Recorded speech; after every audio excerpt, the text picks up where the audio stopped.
सर्वप्रथम ह्या आजच्या शुभारंभाच्या कार्यक्रमानिमित्त उपस्थित सर्व मान्यवरांना अभिवादन आणि शेतकऱ्यांनासुद्धा.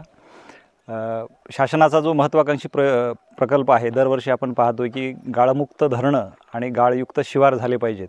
याच्यासाठी शासन आणि काही NGOज मोठ्या प्रमाणामध्ये कार्यरत आहेत आणि त्याच्यामध्ये लोकांचा अधिकाधिक सहभाग मिळावा म्हणून प्रशासनसुद्धा अधिकाधिक प्रयत्नशील असते.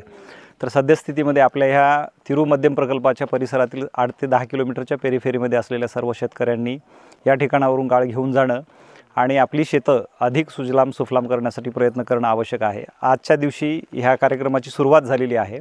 सद्यस्थितीत आपण पाहतो की अजून पाण्याची पातळी बऱ्यापैकी आहे. गाळ अजून उघडा पडणं चालू आहे.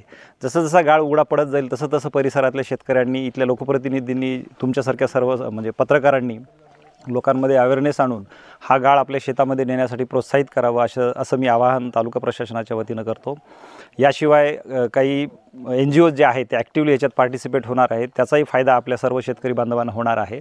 शेतकऱ्यांनी ह्या सगळ्या सुवर्णसंधीचा फायदा करून घ्यावा आणि आपले शेतं गाळयुक्त करावेत आणि धरणांना गाळमुक्त केलं तर पुढच्या वेळी आपल्याला अधिकाधिक जलसाठा उपलब्ध होईल. आणि विशेषतः उदगीर आणि परिसरात आपण पाहतो की अशा मोठ्या प्रकल्पांची किंवा मध्यम प्रकल्पांची वाणवा आहे. जे प्रकल्प आहेत त्या प्रकल्पांमध्ये अधिकाधिक पाणी साठा जर आपण संचय केला तर निश्चितच टंचाई असेल किंवा शेतीसाठी असेल हा सगळा उपयुक्त राहील पाणीसाठा, असं मी आवाहन करतो. आज रितसर आदरणीय SDM साहेब आणि इथल्या लोकप्रतिनिधींच्या माध्यमातून ह्या कार्यक्रमाचं उद्घाटन झालेलं आहे. शेतकऱ्यांना आवाहन आहे की त्यांनी या सगळ्या प्रकल्पाचा, ह्या मोहिमेचा आपण फायदा करून घ्यावा आणि आपली शेतं अधिक हिरवी होतील आणि सुजलाम सुफलाम होतील असं पाहावं. धन्यवाद.